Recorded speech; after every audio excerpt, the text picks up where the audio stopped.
Assalamualaikum warahmatullahi wabarakatuh. Perkenalkan, nama saya Cynthia Amalia dari kelas 12 IPS 1. Di sini saya akan menjelaskan tentang peperangan Indochina. Ngomongin tentang Asia Tenggara, apakah yang pertama kali terlintas di benakmu SEA Games, AFF, lalu apalagi? Nah, melalui perhelatan olahraga itu, kita jadi bangsa bisa tahu negara-negara apa saja yang masuk dalam ASEAN dan berada di wilayah Asia Tenggara. Bener gak sih kalau kamu tuh tahu nama-nama negara di Asia Tenggara itu yang diajari di ajang pertandingan sepak bola atau semacamnya? Atau ada hal lainnya? Perlu kamu ketahui juga nih, skuad bahwa setiap negara memiliki sejarahnya masing-masing dan hampir seluruhnya dilalui dengan cara berperang. Ya, semua itu dilakukan demi mempertahankan kedaulatan negara seperti negara kita ini. Nah, di artikel kita ini kita akan membahas tentang kasus-kasus peperangan yang terjadi di Asia Tenggara atau yang dikenal dengan Perang Indochina. Perang Indochina ini bukan cuma soal perebutan wilayah loh, melainkan tentang peperangan ideologi juga. Serangkaian peperangannya yang terjadi di wilayah Indochina itu berawal dari tahun 1946 sampai tahun 1991. Kasus perang Indochina yang akan kita bahas di sini adalah kasus perang saudara yang terjadi di Kamboja dan melibatkan Vietnam. Kamboja adalah negara jajahan Prancis yang berhasil meraih kemerdekaannya pada 9 November 1953. Setelah Kamboja merdeka dari Prancis nih, Kamboja dipimpin oleh Pangeran Norodom Sihanouk di bawah kepemimpinannya. Kamboja kemudian menggunakan sistem pemerintahan monarki konstitusional. Pada saat itu, kaum komunis Vietnam diperbolehkan untuk menggunakan pelabuhan yang berada di Kamboja untuk memasok persenjataan atau makanan. Bukan cuma Vietnam, Amerika juga diberi izin untuk mengembot tempat persembunyiannya pasukan Viet Cong di Kamboja.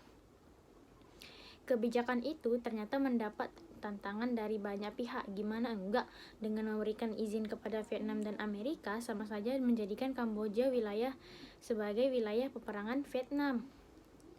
Banyaknya tantangan membuat Norodom Sihanouk digulingkan dari jabatannya sebagai raja oleh Jenderal Lol Non pada tanggal 18 Maret 1870. Kamboja kemudian berubah menjadi republik dan Jenderal Lon Nol naik menjadi Presiden Republik Khmer. Republik Khmer adalah negara sayap kanan yang mendukung Amerika Serikat atau AS. Mengetahui kabar bahwa Kamboja merubah menjadi sayap kanan AS membuat Norodom Sihanouk yang tersingkir ke Beijing bergabung ke Khmer Merah. Khmer Merah adalah sebuah organisasi kecil berpaham komunis. Nah, Khmer Merah ini sangat menentang upaya-upaya pengabonan yang dilakukan oleh Amerika Serikat terhadap Vietnam Utara. Penentangan yang dilakukan oleh Khmer Merah ternyata mendapat dukungan dari masyarakat Kamboja juga loh. Masyarakat yang mendukung kemudian bergabung dengan Khmer Merah. Karena dukungan yang banyak dan karena Khmer Merah sebelumnya juga pernah mendapat pelatihan dari militer Vietnam Utara, akhirnya Khmer Merah berhasil menggulingkan Lon Nol.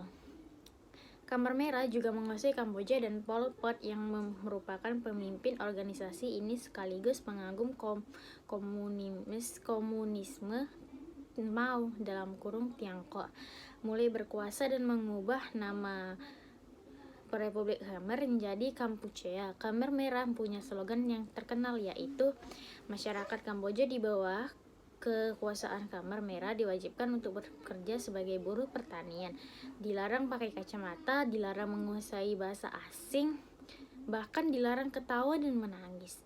Nah, kalau ketahuan, siapapun akan dihukum dengan cara ditembak mati.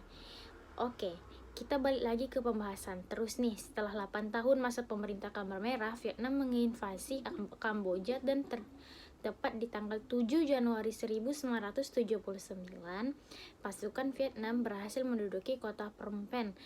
Karena invasi yang dilakukan Vietnam Selatan menyebabkan pemerintah Khmer Merah di bawah pimpinan Pol Pot yang anti Vietnam Selatan pun jatuh. Pol Pot tersingkir sampai ke perbatasan Thailand. Tapi Pol Pot tidak mau menyerah begitu saja. Ia tetap memberikan perlawanan dengan melakukan perang gerilya. Ketika itu, pimpinan Khmer Merah digantikan oleh Khieu Sam.